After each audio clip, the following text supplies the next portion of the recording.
How about them tops, son? All day, SEC boys. SEC, they supposed to be SEC. Crazy all day, baby. You're listening to the RedOUT podcast.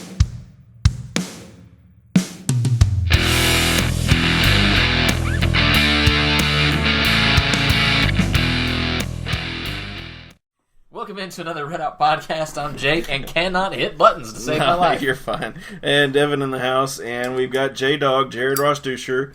Yo. So, start off the episode. Don't forget to like, subscribe, and all that good stuff. Tell your whatever friends, media. send out smoke signals, carry pigeons. You know, share it, yes. We've got our own Facebook page up now. In direct correlation with the Towel Rack. We're working with them. We're not competing. We still love these guys and all that good stuff. So, winners and losers this week. First off, I guess I'll start off and kind of pat my own back. Winner me. I got my wife pregnant. So. Woo! Yeah! That's right. So she finally... You're stealing my thunder because I had that on my list. So she finally made the decision to kind of make it Facebook official. We always want to wait on that because, early well, on... she's real nervous about, Yeah. What's scary? Issues and miscarriages and stuff like that. And you don't want to have to go back and tell people after you've already told them. That's and the yada, main yada, thing. yada. You want to get over the hump of the most dangerous stuff. Yes. Yeah. So she's nervous about that. Of course, for those of you that don't know, excuse me, there's a test you can take. It's called the NIPS test. And so she's really nervous about that because she hasn't heard anything back from them yet. So we'll see. I'm here to tell you. So my wife, I have a 3-month-old, 3-month-old today. Yay. Yes, congratulations, she, when Sarah's pregnant with her, when we did the gestational diabetes test, yes, they all the big results, for stuff where there was actual findings, came back super quick, and the stuff where there was nothing, they just took their time because they didn't care. So, okay, so that's a good thing. So for us, so that she's taken another test this round to see if she's has it afterwards, we haven't heard anything for 2 weeks, so we're assuming there's nothing terrible. Because the last thing you want to do is leave somebody with diabetes and have them eating cookies. Yeah, and I mean, and that was the. I know Jared's kind of quiet right now because he's like, I ain't got a clue about none of this. I have a dog. I have a dog. He's real fat. He has diabetes, but His name is Diddle though. Diddle, the cat and the fiddle. So. That's a great name for a dog. But yes, she's taking this test, and the results were supposed to come in 7 days. And my wife had a procedure done before the pregnancy, so she's got to go every 2 weeks. Some of you may know what that is. I'm not going to go into it. But, so she's got to go every 2 weeks, so we'll be going Friday to figure out what's going on, so we'll see what's up. But hey, at least with the going every 2 weeks, you keep a pulse on everything that's going on. Yes. So we were going I think it went up to every month, and sometimes you're just well, I wonder how big the baby is now. Wonder what we're doing. We're just kind of sitting here. It still hasn't hit me yet. Oh, okay, it's she hasn't gained a lot of weight. She's actually been losing weight. So yeah, and the doctors aren't worried about it. So we're both just kind of cool, it takes forever. Yeah, so she has found that we play slap and stuff. She's like, you can't hit me. I'm a pregnant woman. I'm like, by God, woman, you're gonna see. Headbutt you. Yeah, you're gonna see. Another winner I've got this week is Stephen Duncan, right? Who was named starting quarterback for the Tops. Much to Jared's chagrin. Yes, poor Jared. Oh well. Oh well. He sounds so excited, Jared. He does, doesn't he? But I mean, my thing is, Stephen Duncan's named starter, and Ty Story is kind of don't mess up, bro. I'm right on your heels. And kind of, I know I'm kind of going quick here. That's what she said. Stephen Duncan's being named starter, they kind of hinted that Shanley was going to be the third guy on the carousel. Hopefully not, but we'll see how that goes. How you feel about that, Jared? I mean, just the whole QB battle, I think, is going to be good for the team. Having multiple guys, like he said, that are going to be able to compete, and how it was kind of a hard decision. I think there was a quote I saw from somebody talking about, he couldn't look at one of them in the eye and say, why he made this decision. It's just a gut instinct that he's going off of. It's nice to know that regardless of what happens with our quarterback situation, that hopefully everyone will stay healthy. Duncan will do a good job. I really hope he does. So, I mean, it's a good situation to have. And I like the idea that if Duncan's not doing so well, we've got Ty Story there. Someone with SEC experience, even though they didn't do too hot, I mean, that's still a good experience to have at Conference USA level play. Yeah, and I mean, and like you're saying, he's going against SEC players. They may not be winning, but he's seeing a higher caliber player than what's in Conference USA. Yeah, speed's a lot different. The game is faster in the SEC for sure. Yes. Jake, do you have any other winners?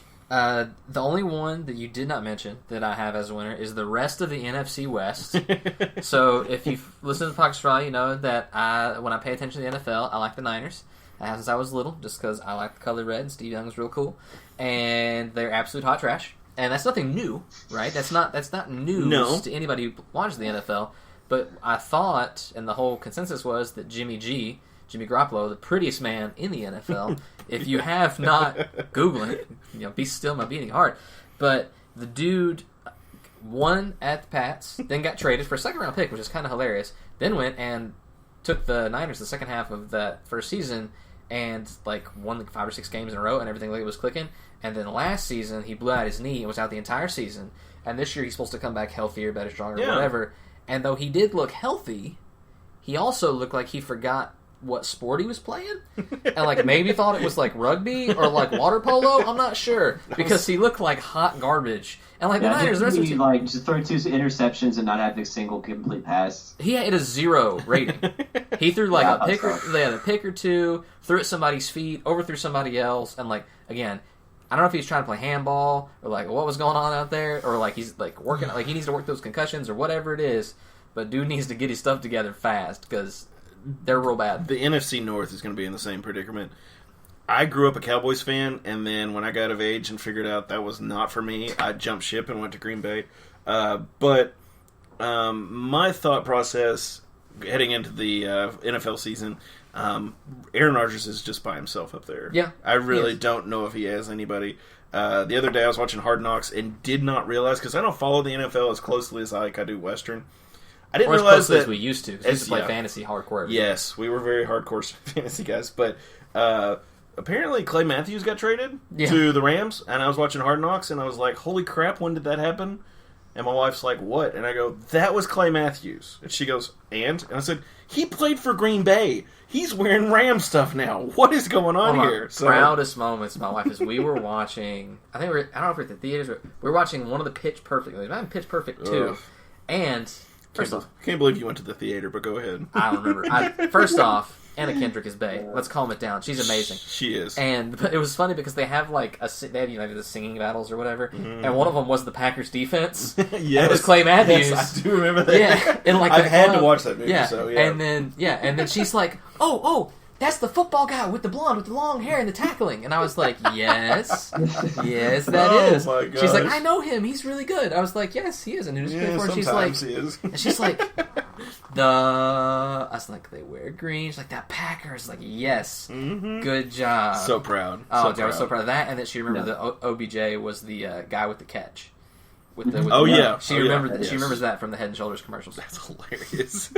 Yeah. So speaking of NFL, my winner for the week was going to be Deion Yelder. He's been doing really good with preseason with Kansas City so far. He had an injury happen. I don't think it was anything serious. He's just kind of limping a little bit. Yeah. But I mean, he's gotten a touchdown already. He's gotten a bunch of good catches. So I think he's kind of working his way up on the roster a little bit. He's doing it solid so far.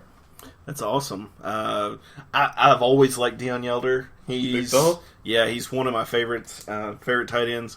Minus the era that I was there with Jack Doyle, But you cannot love Captain Jack. Yeah, I mean you gotta love Jack. But I do have to sadly note the losers for my week are Quentin Baker and what's his first name? Mixon. Who we don't care about. Yeah, I mean he's just kind of a footnote. Preston Mixon.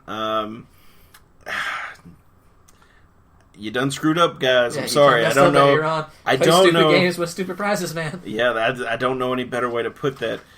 They were they arrested? No, they're just being investigated. They were being investigated. Well, I didn't know if they'd been detained, though. It's one of my... Nope.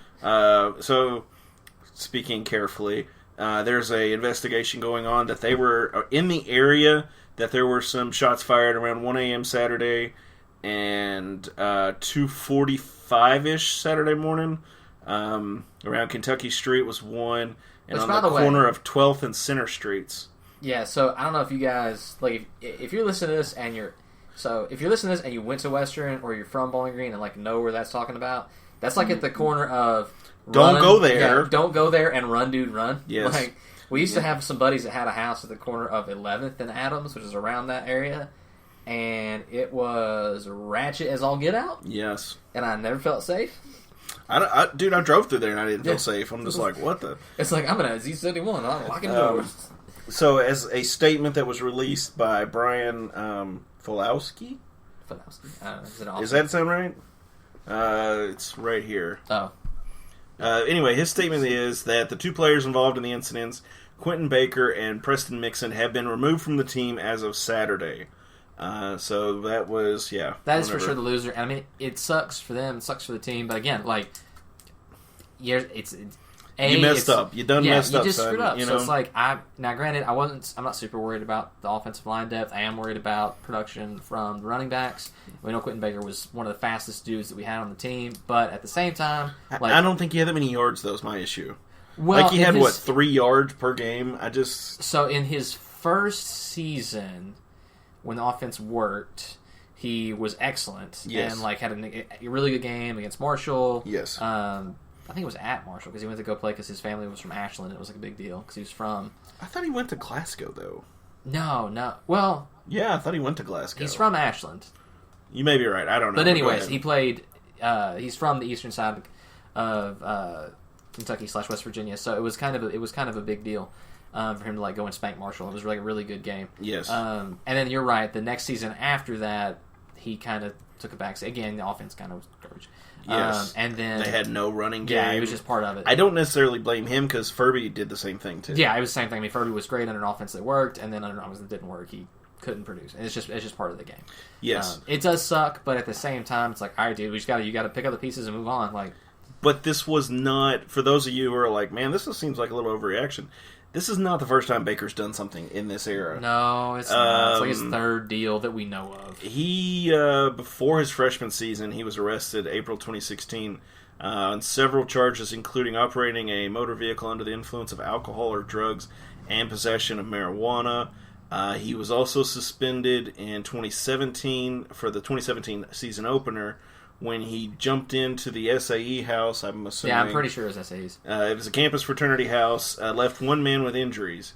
Baker was charged in the incident and pleaded guilty to complicity to second-degree wanton endangerment and complicity to fourth-degree assault, which that's lawyer speak for he just whooped his booty. They jumped somebody. And then I didn't realize he was kicked off the team in April 2018 by Coach Sanford.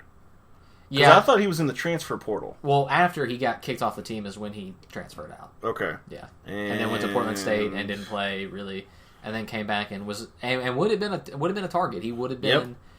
Yep. It would have. I mean, we thought he was going to do stuff this season, but he just won't. So. Yeah, it says his hometown is Ashland. I'm sorry. You're probably thinking of Trey Bass. Maybe that's who it was. From Glasgow. Trey Bass is from Franklin. I know we have Glasgow. Who's from Glasgow? We had a running back from Glasgow. I don't know. I think I know who you're talking about too. That's gonna rack my brain. I know, right? I'll be sitting there in the middle of the night and I'm just gonna jump up with it. Yeah. So yeah, that's kind of our loser. But going back to Stephen Duncan, how do you think Stephen Duncan will fit in the system for Tyson Helton? Do you think this is going to be a good fit for us? Honestly, yeah, I really think it is, just for the fact that when Helton was still on Brom's coaching staff at Western, he was one of the people that recruited him. So he obviously knows a lot about his game. And now that he's been able to have like a mostly full season, not completely, like he's got a lot of snaps last year and was able to get that experience. And I mean, he had his issues. I mean, holding on to the football. I mean, he had some bad passes I know he'd like to take back, but that's just kind of what happens when you don't have an offensive line and you're kind of thrown into a new system that you're not completely familiar with yet. Like he's still getting his feet wet with everything. But as far as like ready to go week one situation, I think he's definitely going to be the best fit. And depending on how Helton's going to run his offense, I definitely think that he's going to be more comfortable with the kind of stuff that he's going to be running. So I think that's just the smartest thing to do. As much as I'd like Thomas. Yeah, I'm sure. And I agree with your analysis there. The only thing I would probably add to it is, with the carousel that kept spinning all last year with the quarterbacks, how many times do you make a pass and in the back of your head think, I'm going to get benched because of that bad pass, or I'm going to get benched because of this bad play I did. And then that just kind of snowballs your mistakes into the fumble at Marshall. Yeah, well, with Stephen Duncan or something like that. And like you the whole time you're looking over your shoulder. You're not able to focus and trust your instincts. Like you're overthinking, and that's one thing. Like as a quarterback, particularly in an offense that's supposed to run quickly, like you don't have time to consider a bunch. Like you need to go. You need to make that pass. So I'm with you guys. I'm hopeful that he makes leaps forward. I have zero evidence that he'd be consistent passer through for 58% last year. Yeah. And granted, there were a lot of extenuating circumstances. The offensive line was bad. The play calling was bad. He was really worried about stuff. I wouldn't say the O-line was bad. I would say they were young. Because inexperience can equate to bad play. Because they played poorly. Yes. They're not bad players. They played poorly. Their performance on the field was not what it should have been. Yeah, and what we're hopeful that it will be this year. And of course, with the O-line play being inexperienced, the defenses could throw more stuff at them that they would get confused. I am standing up for the O-line because I was an O-lineman. I disagree with some of the things Matt's thought this year, but that's fine. We all have our opinions. But dude, if Matt, you know what, and we can get that at some point. Like if they do as well as Matt thinks, man, I'm gonna be a happy camper. Well, whatever they were passing around at that function he went to. He's like, yeah, boys. So there is a rumor going around that Thomas was moved to tight end. Oh, he's taking snaps over there. He's taking some snaps over there, which a lot of people may begrudge that and think, ugh, we're wasting him. No. Let me tell you. First off, he could be great over there. And I have this play in my head, which Tyson helped him take notes here, buddy. Write it down. So you do a spread set, you put Thomas off the ball, let him run a bubble to the outside, you have LaFrance on a go route straight up the sidelines there, you throw a backwards pass to Thomas, which is legal, and then Thomas turns and chucks it to LaFrance, touchdown. Which, boom. by the way, right there. And when I see that, I'm just going to go, boom, son, hold it. But I mean, so we know that both your head coach and your offensive coordinator are part of Brawl offenses that love trick plays and love like the reverse passes. You know that. And two, you also know that you have a giant body who is a quarterback by trade. Yes. So which he can chuck it. So there you go. So why wouldn't you have some, have some plays made, where it's like, we're gonna. And by the way, Stephen Duncan is an athletic dude. Like what? Sometimes, but when he's healthy and not getting tackled. But like as far as like the quarterbacks go, like aside from Thomas like Ryan, like I have no idea what Story looks like. I'm sorry, I don't know. And I know Shanley I think is a decent quarterback, but he's real skinny and he's a quicker guy. He's not. Yeah. So like, wouldn't it be wild to like? Because I mean, we threw to Brandon Dowdy, didn't we? Yeah, we could do a throwback. I could see that. Like a what did they call the Philly special, which was not actually a Philly play, but where they threw it and then they threw it back to a wide open Nick Foles for a touchdown. Oh yeah. That's that's a throwback. Yeah. So like you could totally do that with Stephen Duncan because again he can take a hit and he's not slow. And I did kind of just skip over something. There was a rumor that Garland LaFrance has been moved to wide receiver. I think they've confirmed that now. Have they confirmed that? Yeah, it's basically confirmed because even on his Twitter bio it says wide receiver. Which, by the way, he caught a lot of passes out of the backfield. Yeah, I mean, he was the perfect slot receiver. Yeah, so like... He is quick as all get out, and I'm fine with that.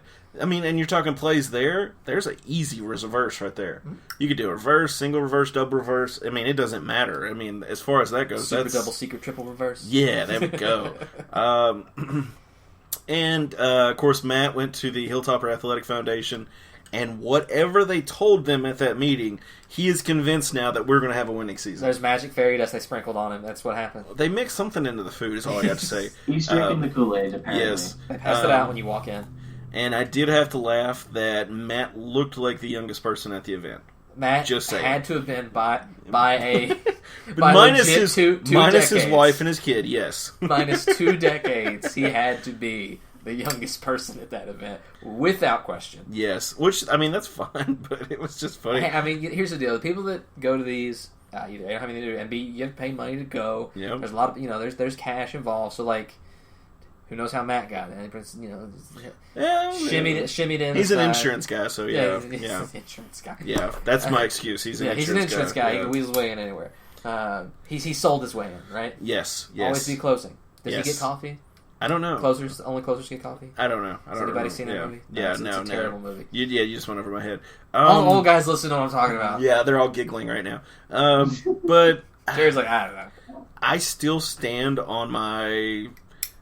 We said it last year, so I don't really want to say it again. 4-8. That's the thing. That's where I set the basement. Like, that's where I set the expectation. Like, that's legit. Okay, you're telling me, like, I know we got guys on preseason Overwatches. Like, I know that's the thing, but you're telling me that okay, so you got the team you had last year, minus some offensive weapons. Yes. That sucked. Now, granted, and everybody's spotting out 6 wins.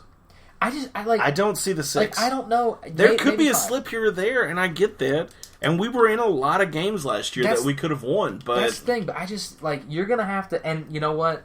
If next Thursday they go out and they just absolutely steamroll Central Arkansas...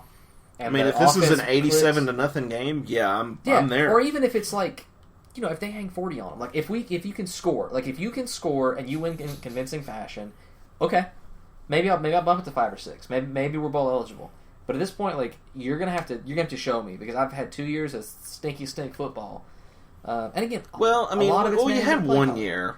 You had 1 year. I'll give you 1 year. That first year was stinky football. It was 34-17 against DKU, and it was like fancy cheese stinky. I'll give you that. But the second year was definitely like just think about roadkill dead bad. They had Mike White on that team. But that's the reason they won so. That's what I'm saying. Like imagine them without Mike White. Yeah. Imagine them without Mike White, without Iggy, without like some of these stud players that are. Wasn't it Yelder too? Yeah, Yelder's on the team. Yeah, yeah. Imagine all of those. Yeah, but they didn't have a run game too, which killed me. Yeah, and the entire season I was so frustrated. And still, like, again, Mike White, third string NFL quarterback. Like, I know that's half-ass decent for as a Conference USA team, better than most teams. And it was still so bad. And they basically threw the season. And through the Georgia State game. Yep. Yeah, but looking back at last year, they could have had 6 wins last year too. Honestly, yes, they could have. Louisville, we lost by 3 points. Marshall game, we lost by 3 points. Old Dominion game, lost by 3 points in the most ridiculous way fashionable. So there's 3 more wins right there that Marshall they could have had. I completely agree. Marshall is a game we should have had. Louisville, if it wasn't for Malik, we should have had that one too. So he's not even going to play quarterback this year. I know he was, but that's what kills me. Is it came down to the final drive, and he basically ran at him the entire time. He had nobody else. And here's the deal, and I know you can't just put 11 guys in the box. I understand that, but you best believe I'm loading it up. Like, you're gonna have to throw the ball, son. You ain't got no receivers. You got no tight end. My thing is, you don't necessarily have to put 11 guys in the box, but you can put 11 guys on the line. You know what I'm saying? You can put them right there to stop it. And that kid's just. Of course, I'm listening. I was listening on WKU's radio, and I was just like, "What is going on here?" I had my nice vinyl playing in the background. I was like, "What is going on here?" And then it just that whole game, and then the Marshall game. Actually, watching him fumble that. Oh. Mm-hmm. Gosh. So that's a good question I just thought of to ask you guys. Looking at Coach Hilton, obviously he hasn't had a game yet, but it's already close. We're almost a week away from the UCA game, which is hard to believe, but I'm excited. But do you guys think he's going to be that much of a risk taker when it comes to some of his play calls, like maybe going for some like fourth downs, or if you're in the red zone and you're really close, just going for a touchdown instead of a field goal with certain situations? Like, where do you kind of gauge him as far as like maybe being someone that's going to risk it for the brisket kind of say, or maybe be a little more conservative with his play calling? Where do you see him at? I don't know, honestly. Because I don't know that much about him.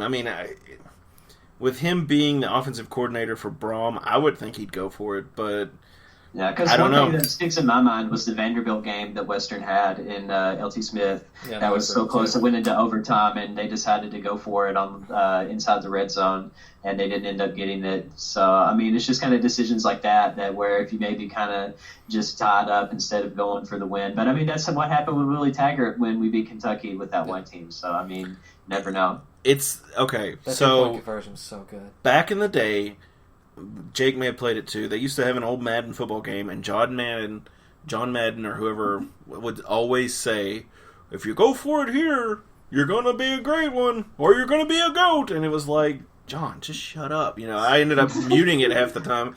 But he's right, because, if if you go for it on fourth in the red zone, it's fourth down. You go for it. You don't get it. You are the scourge of the earth. People spit in your food. Yes. Yeah, but if you like get Stanford last year when he went for that fourth down conversion inside his own 20, that man got a touchdown on the next possession. So yeah. Yep, that was Maine. Gotta love that one too.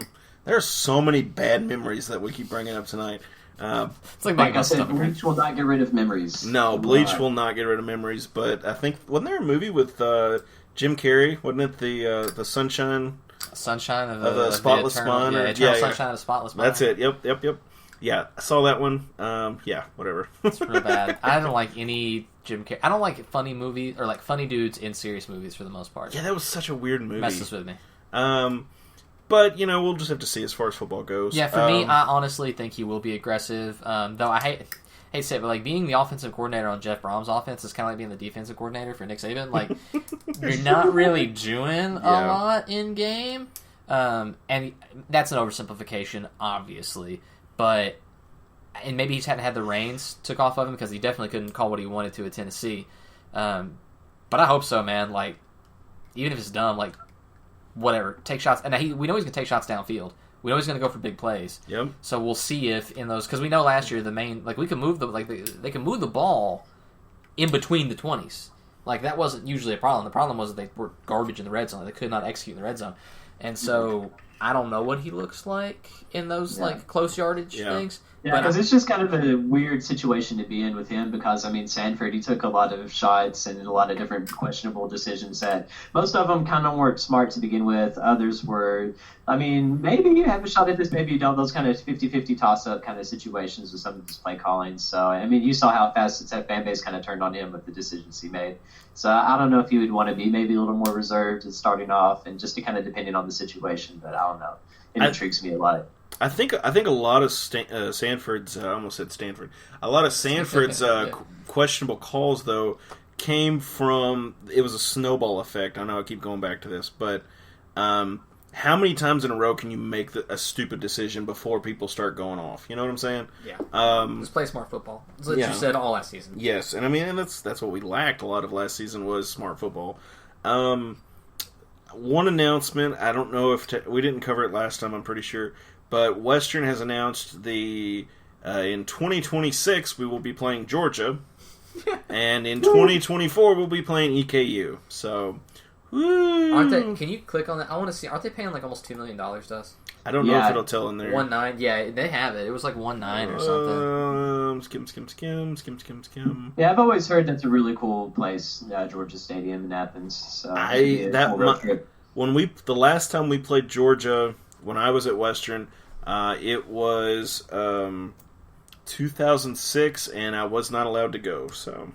Not bitter at all. No, I wasn't. What'd you do, Devin? I did nothing. It was a rule that freshmen were not allowed to travel. I'm trying to find 2 million. Sorry, so if you keep hearing a beep, that's me doing the Control F. Yeah, I'm not seeing it unless it was in our write-up, so it may be.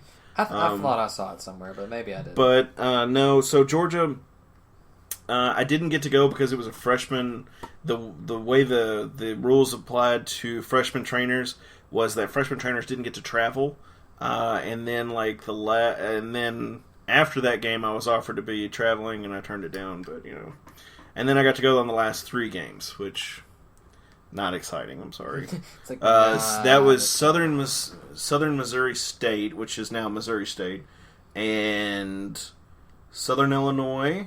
And what was the last one? Is that how you always know what Southern Illinois, the Salukis or whatever? Yep. That's how you always remember what That's how I remember who they are because I went to it. Yeah, I can't find the numbers, but we'll be playing them in 2024 and 2026. So, woohoo! Some of y'all might be booking your tickets now, just so you know. I just love how far ahead in advance it is. Like they've got it planned out to like the. The frustrating thing for me, not to cut you off, but for years they've been talking about Western playing Hawaii. That'd be cool. Ooh. They never book it. It's always pushed out. Like it's always the next year. It's like, well, we're not going to play them in 2007. We'll play them in 2008, though. Well, it's one of those things like, okay, so 10 years later, yeah, still not there. And we're still not playing them. So neither of the teams. So Theoretically, what conference does Hawaii even play in? They're in the Pac, aren't they? They're not Pac-12. No, they're in the WAC. They're in the WAC. Okay. They're in the WAC. So, okay. what do you make for going to that game? A trip to Hawaii. That's what I'm saying. It's like, for me, it would have been free, costs? so it would have been great. Yeah, and I did find it in the write-up for from the BG Daily News. WKU will receive in 2026 $1.9 million guaranteed, which, by the way, I'm pretty sure that's the highest one so far, because Alabama paid 1.6 a couple years ago, or like 1.3. So I think we got either a cool meal when Elson was here or Taggart. It's either a cool meal or it was 2, but I can't remember. Yeah, but 1.9. I know the Wisconsin game paid off pretty good too. I think it was like maybe 1.8. Did we get money or did we get cheese? It's just straight cheese. Yes. We just got 1 million pounds of cheese. Cheese also, only. speaking of that, like one of my friends is actually in the ag department with Western, and he's done a lot of stuff with like their cheese making stuff. And when we went up to that game, like he said that they took a bunch of Western's cheese that they've made, and they compared it like blindly to some of Wisconsin's cheese with just a bunch of different people at tailgates. And there's one. Ours did. So go Tops. We may not have won that game, but we did win the cheese competition. We won the cheese That's battle. all that matters. The Battle of the Cheese. Oh that is my favorite story from last season. Yep. Hands down. That's the gotta be cheese one of my battle. favorites. That's the cheese the thing. battle. The Yeah. Battle of the Cheese. We won the stinky cheese competition. That and the vent guy. Remember I wrote about the vent guy in Wisconsin? Yeah, the guy who that lives in the vents? Yeah, that guy. Yeah, that was awesome. Okay, so Jake's got some basketball news. Yeah, so if you guys haven't heard, Horton is back on the hill, Mr. Matthew Horton, which, by the way, I just want to say, when him and Benton transferred out, Yes. everybody, I was like, man, that stinks. We're losing depth at center, and I really like Benton. And I was like, Jake, calm down.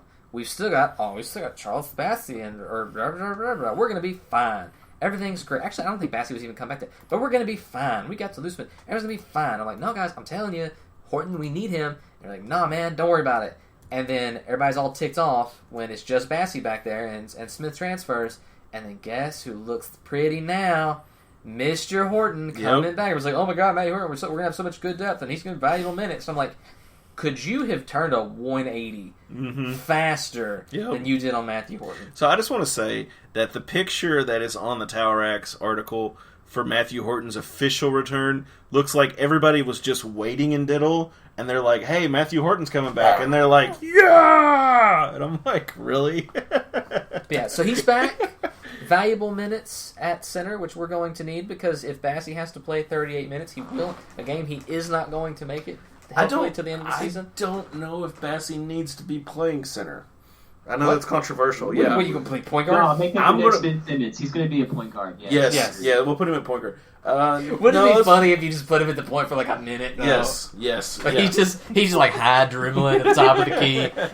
Honestly, he wouldn't be that bad, and he was one of the better three-point shooters we had last season. He just never really got to shoot it as much. Honestly, yeah, it was pretty funny. He had a fairly high percentage. I know you're giving me grief right now, but I would like to see him at a 4 instead of the 5. Like, he could shoot the 3. NBA, that's probably where his money could be at, is the 4. Yeah, There because you he's go. not 7 foot tall. But So, hey, write it down.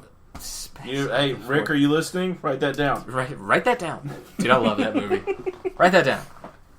Write that down. God, that's a classic. Yes. It was before Jared was born, so he has no idea what we're talking about. I mean, they need a lot more to go off of than that.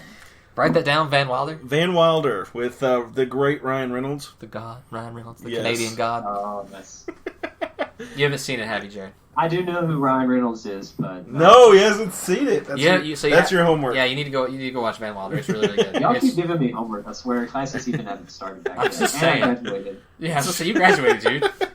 But yeah, no, so Horton is back. That's going to be really good. Jared, what's your take on having actual minutes at center? Like having somebody besides Bassie back there? Well, I mean, honestly, I'm not sure how much of an impact he's going to make. I hope he's more improved. And plus, he really got garbage minutes last season. I mean, he had some injuries, too. I mean, just about everyone on the roster last year. True. Except the main core players outside of Bassie were actually healthy. And, like, most of them had some injuries that they were dealing with at some point in the season. So I hope that's something that doesn't plague this team this year. But, I mean, Horton... I mean, he's probably going to be the second center. I'm not sure if Stansbury's going to actually play like actual small ball and maybe use Cozart in the middle and maybe run a bunch of guards. Because I honestly think the offense is going to be flying this year. Like, they're going to be running up and down the board. They're going to be able to wear people out and be able to make good substitutions and be able to keep that momentum going, which is something they didn't really have last year. That's one of the good things about having a guard-heavy offense is when you have all of those people being able to go up and down the court. But at the same time, for Bassey, he's got to be in pretty good shape if he's going to be doing that for an entire game. So, I mean, he could definitely buy some good minutes for Bassey, but I still expect Bassey to dominate most of the minutes. My thing is, and I agree with you, is the reason I bring up putting Horton at center and putting Bassey at 4, it seemed to me this year that Bassey was handcuffed a lot because basically what everybody did was just put everybody in the box and make them shoot the 3. Yeah, they just locked Bassey down. So I think if you put Bassey out on the wing and put Horton underneath, I mean, he's not the greatest player underneath, but it could open Bassey up and give his stock a little bit better. But, and I would like to see, I mean, if you could get Horton actually open under the, I would like to see what he would do. Like you said, like, outside of Horton and Bassey, there's nobody above 6'6", like taller than 6'6". This is a very small team, which is kind of ridiculous when you look at last year's team, because one of the things I talked about at the beginning of the season was that the roster was just tall.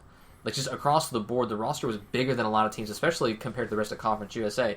Between Smith, Horton, Bassey, even our guards were a little taller than some of the other guards at the 1 and the 2. So it was like, man, we actually have some, like, proper size. And then you look this year and you're like, oh. We're just going short, apparently. We little and speedy. But Jared brings up a good point that when you have a lot of quick guards that are going to they're playing in fast pace and you got a lot of motion going on, if you can make shots outside of the paint, then you can open up for Bassey. But if this is going to be another team that can't make threes and can't make 15-foot jumpers, you're still going to be... With the team that Stansbury has, they better make threes because he's got added so many players. I have a bold prediction for you right now. Here's my first hot take of this. Okay.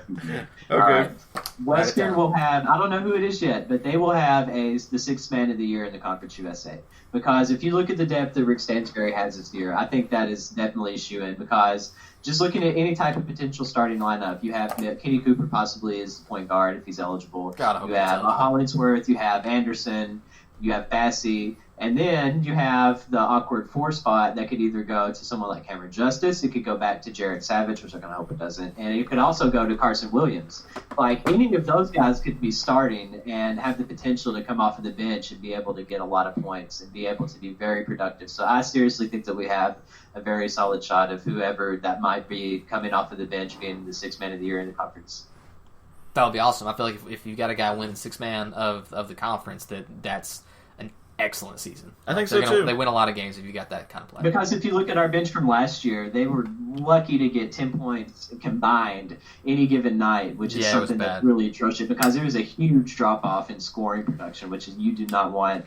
But I think the way that Stansbury is going to be able to run his offense, that he'll actually have some playmakers and have some good people coming off of the bench with that experience that are going to be able to get maybe 10 or 12 points just by themselves coming off of the bench and being able to buy some time if somebody's struggling or running up and down the court and somebody's tired, something like that. But is he really going to do it, though, is my question. Yeah, is he going to trust the bench? Is he going to trust the bench? Because historically... Well, he doesn't need to wear down his starters that much because, I mean, if they're looking like they're fresh and they're doing really solid, then, yeah, I mean, let them stay in there. But, I mean, if Hollingsworth is going like 2 of 10 from the court and he looks exhausted and just isn't doing very good, I mean, just maybe put somebody else in there like Carson Williams or one of the other guys that are going to be really solid shooters and going to be... Jared Rosdeutscher, solid shooter. Yeah, right? Yeah. He's actually going to play 41 minutes a game. There we go. Yep. Solid minutes. Yep. Good. Right next to the Gatorade. Sorry, Powerade. They're a Coke school. Yes, we're a Coke school now. Straight Coke. Which, by the way, I was so happy because I was at Western when that happened, and I hated Pepsi like so much. That was back when I drank like a lot of Cokes, and I was like, man, I'm so happy that it's Coke machines now. So my former boss, Bill Edwards, Docky, hated Powerade. He said it was just sugary water. It was no good. And I may have misquoted you there, buddy, but so forgive me. But anyway, yeah, he's like, it's just sugar. It's nothing else in there. Blah blah blah blah blah. And I went back to Western, visited after the change happened, and I remember I was like, "What happened with Gatorade, Doc? I thought you didn't like Powerade." And he's like, "Man, you gotta do what you gotta do. You gotta do what you gotta do." And what the sponsor said, you gotta do what you gotta do. Yes. So, we've got a new big man. No, he's a guard. Oh, okay. Yeah. So we got a new guard in Eli Wright. Yeah. Guards for days. I just love that John Rothstein reported this. I mean, Rothstein does all kinds of stuff, man.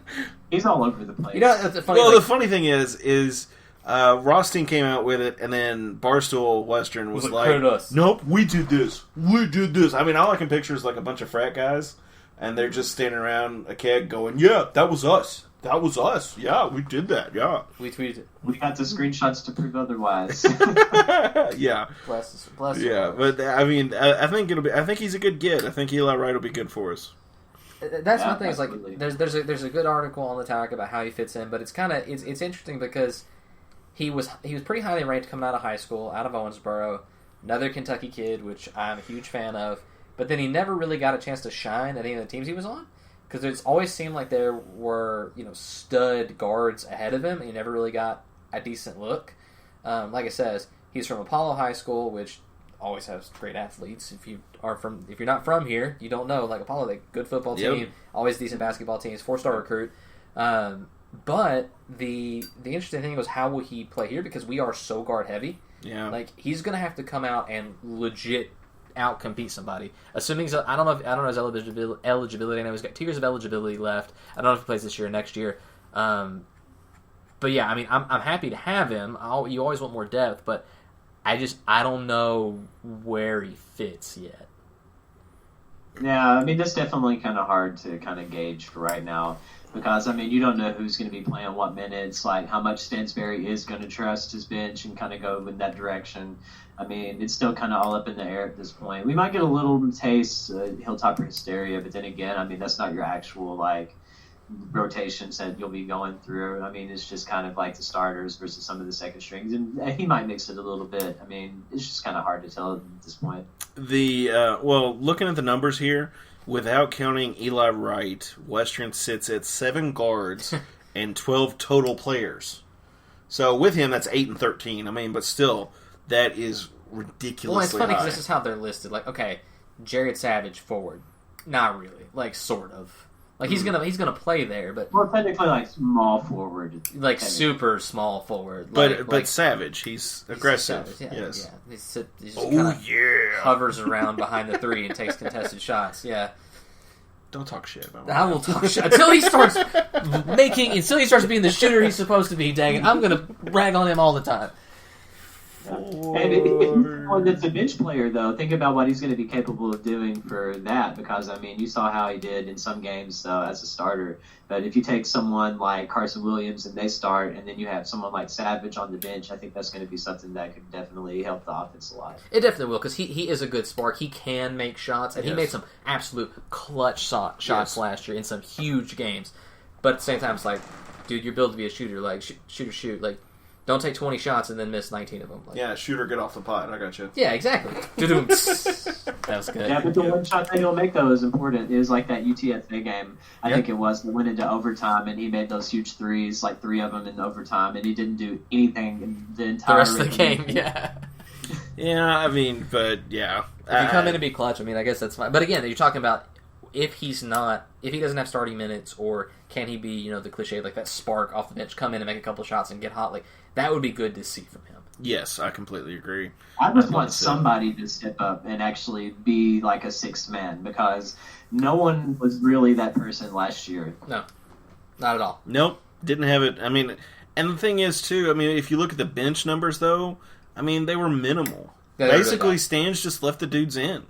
I mean, unless Bassie, tore his right leg off, I mean, there was no chance of getting somebody else in there. Dude, I was so scared when he went down. I know, right? I think it was a collective gasp across Hilltopper Nation. Yeah, everybody's bunghole got a little bit tighter. Yes. A little bit of pucker. I think if you could hear everybody breathe at the same time, it would have been... Yeah.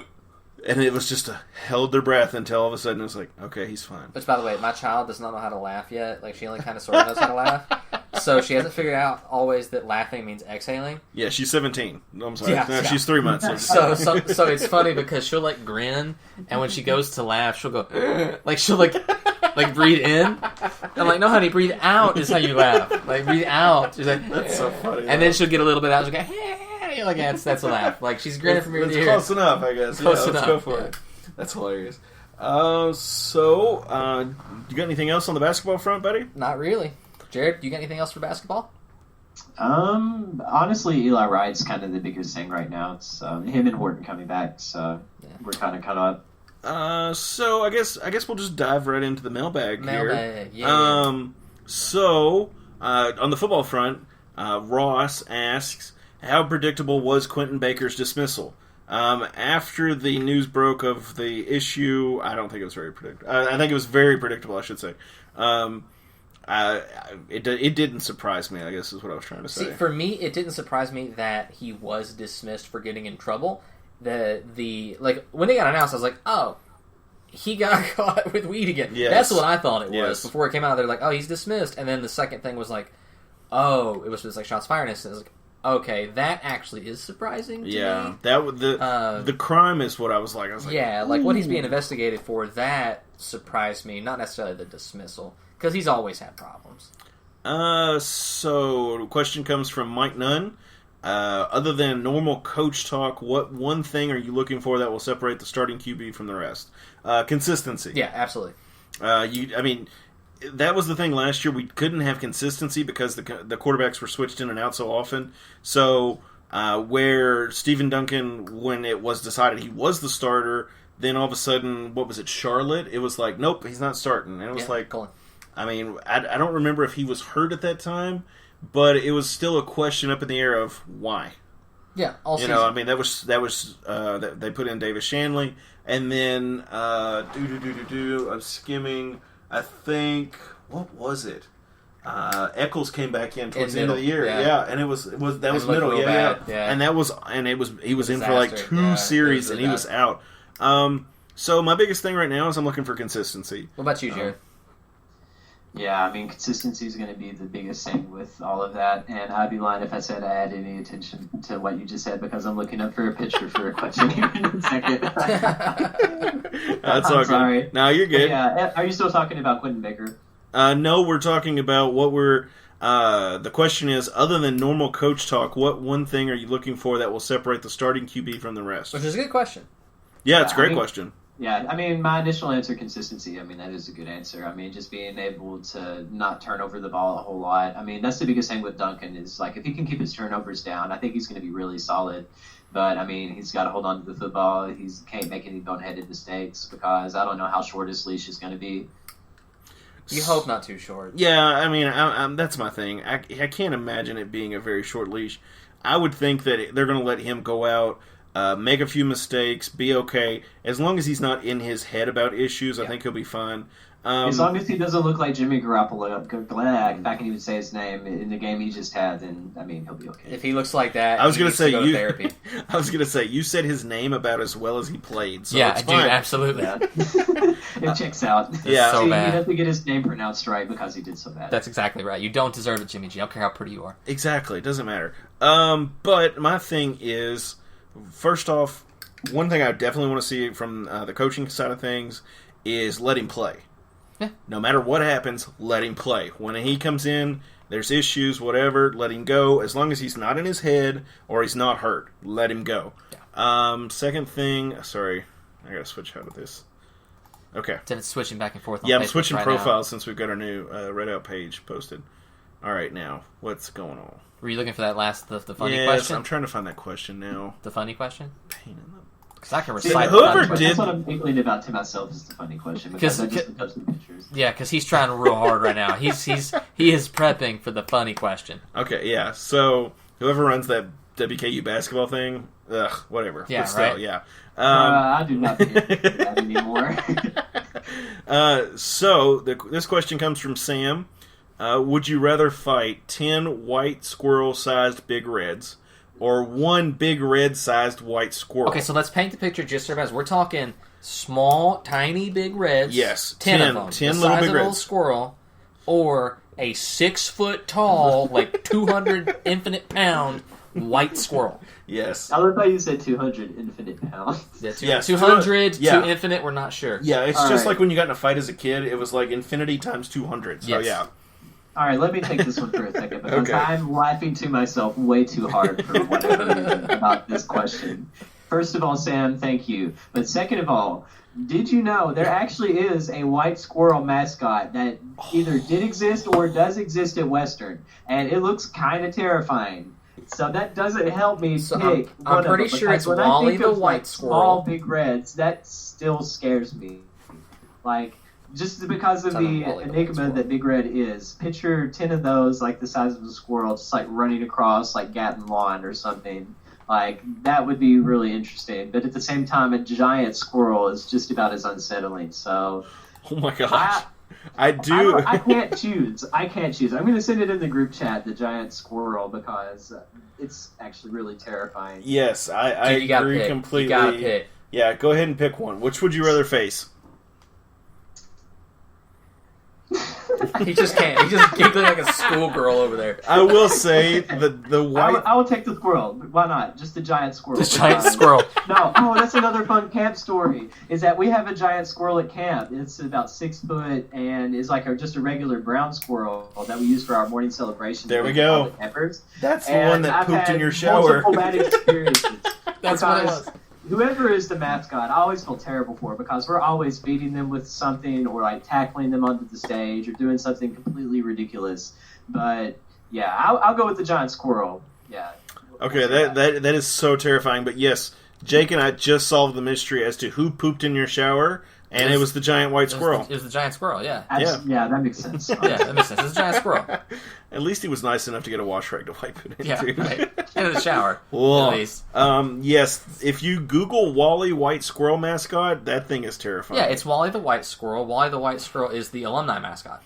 Yes, but if I saw that coming down an alley in the middle of the night, I would ask myself, one, what furry thing is he coming from? True. Because that's creepy as all get out. And two... I think it's scary at night, though. Yeah, dark alleys are always scary. Yeah. So, Jake, who you fighting? You fighting Tim? Dude, I'm taking all day the tiny Big Reds. First off, Big Red is lovable. Yeah. So it's very difficult for me to imagine even 10 really pissed off Big Reds causing any damage. I know that they are a black void filled with God knows what because they nom everything, but their little mouths are going to be so small, I'm not sure they can take bites. I'm just saying, I've been nommed by Big Red. It's nice and soft. It's a pleasant experience. It might be nice. I'm just going with it. And furthermore, have you guys ever been close to a really angry squirrel? See, Devin was telling me a story we had. Yeah. Like, being close to an angry squirrel, a normal-sized angry squirrel, is terrifying. Yes. So imagine that thing. I'm not imagining Wally the White Squirrel, the mascot. No. I'm imagining, like, actually an albino squirrel that is 6 that foot is tall. 6 foot tall and angry that I've disturbed him. Yes. And I was like, nice squirrely. Don't jump 75 feet and kill me. Yes. Because, I mean, if you watch squirrels, like, leaping from trees, imagine that, but being 6 foot tall. Which would be really funny, actually. It's like freaking Spider-Man. Yes. But a squirrel. Which, actually, if you follow comic books at all, I know I'm going to sound like a real geek here, but... We are, it's cool. So, Squirrel Girl actually beat Thanos. Yeah, I remember reading about that. That's crazy. How did that happen? She has all the powers of a squirrel, and she can call squirrels in to fight for her. So, you figure it out. I'll tell you why, because she's called like 4 billion squirrels and just drowned in squirrelness, like just terribleness. First off, one of my favorite parts of Rick and Morty is when Morty can hear squirrels talk, and they're talking about global conquest. Dude, squirrels can do it. Oh, it's really hilarious. You have to look at that's y'all's homework. Watch that part because they're actually talking about the Pope and the global market in whatever country. Oh my god, it's hilarious. They're taking it down. Yeah, it's absolutely the Big Reds for me, though, without question. Yes, if I had to fight 10 of the small Big Reds or one giant one, I'm facing the 10 small ones. Because I've got like 3 or 4 shotguns here at the house. Yeah, boom, no problem. Yeah, they're down. 3 or 4 at a time. Even if one of them gets on the end of it and bites the barrel, I mean, he's going down. The second thing is, like we were talking about, so at work I caught a squirrel in one of those little rodent capture things. White squirrel, though. No, it was a regular squirrel. Normal squirrel. His name is Steve. So I named him. So we catch this squirrel. And I go to release him, so I made a picture, because who's going to believe that I actually caught a squirrel? So I open up the cage. The dude jumped like 8 or 10 foot. I mean, he's like 6 or 8 inches long. Yeah, a little bit. So if you equivalent that to like 8 foot, can you imagine how far that dude can jump? He could jump like 60 or 80 foot. It's like Spider-Man, but a squirrel. Yeah, but it would actually be really hilarious to watch him when he hits the limbs, and they all start giving, and he's just clawing at limbs. It's creepy and also as terrifying because hell. the limbs should be falling through the claws and so my dad worked at Western forever, and squirrels would he battled the squirrels for 20 some odd years because they chew wires, they chew water lines, they get in stuff and die. They're terrible creatures. Yeah, that too. Yeah, they're terrible. That's another reason why I would fight the squirrel is because they've chewed through my dad's fuel lines on his truck. My dad has a garden too, and our neighborhood has so many freaking squirrels. Like, he had to put, chicken wire over his tomatoes because they kept trying to get into him. So I would gladly fight a giant squirrel. I see him painted up like William Wallace with a claymore being like, "You'll never take my tomatoes." Just charging it. So, just thinking along those lines, I would love to see a squirrel walking along power lines. That 6 foot, 280 pound squirrel just walking along power lines. And they're about 4 inches off the ground. Yes. It's that's going to be bad. That's probably a NOSHA violation, but you know what? It's probably correct, but it would still be really funny to watch. Or a 6 foot squirrel crouched down on top of a power line, on top of the transformer, just chirping away. Because we've got a video of a 6 foot squirrel going into a feed mill. Okay. Yeah, check the group chat. I will have to check that out. That is hilarious. Yes, that. Oh my gosh, that's. Thank you, Sam, for that great question. Yeah, that's one of the best ones I've ever had. That was probably my favorite question I've ever been asked. I think honestly. So too. Yes. Yeah. So another question I'm going to go to is from a former. I'm sorry, I'm looking at the group chat with the giant squirrel walking into. I just love Jared's. He posted 3 pictures of squirrels with the comment, "All this will make sense when the podcast comes out." So, former player Arius Wright, he played DB at Western. He asks about the team success and the history of past teams. For those of you who are listeners for a long time, you know I've talked about previous teams. Matt and I have talked about previous teams. Good old days. But I will lightly touch on this. I came to Western in 2006, fall 2006, and I was there till last year. Fall, yeah. Me and Brandon Dowdy, we had it the long haul. But I was there till fall 2011, and so. Ruff. Yes, Sammy's agreeing. So, what we... I'm going to kick her butt. My wife's outside right now. So, what we're doing... what we did, Western, we had a great season the first year. We were still FCS. That off-season was the announcement that Western was going to transition to the FBS. We played, then we had the watered-down schedule of the FBS. Went 7-5. I've got my ring to prove it. That's right. 2008... started the slow decline, and then 2009 was another decline, and 2010 the third decline with Taggart winning. I think that was the year he beat Louisiana Lafayette, and then 2011 everything was back on track. Yeah. We went 7-5. We were doing great, and that's when I checked out. 2012 they went to the bowl game. That was the same year they beat Kentucky. Let's see. I remember watching that game in my wife's bedroom. The one at Commonwealth? Yes. Dude, I was there. It was so good. Oh, my gosh. It was a crazy game. Then that's when Taggart left that year. Mm-hmm. He had a team meeting and said, "I ain't going nowhere, guys. Y'all don't worry about nothing." And they were like, "Hey, where you going after this?" "Airport. I got to go to Tampa. See ya. Bye." And so he checked out. I was really surprised that he left, but I don't blame him. More money, you're going to do it. Well, that's an excuse. I'm sorry. He's getting more money because if he was going back home, why did he go to Oregon?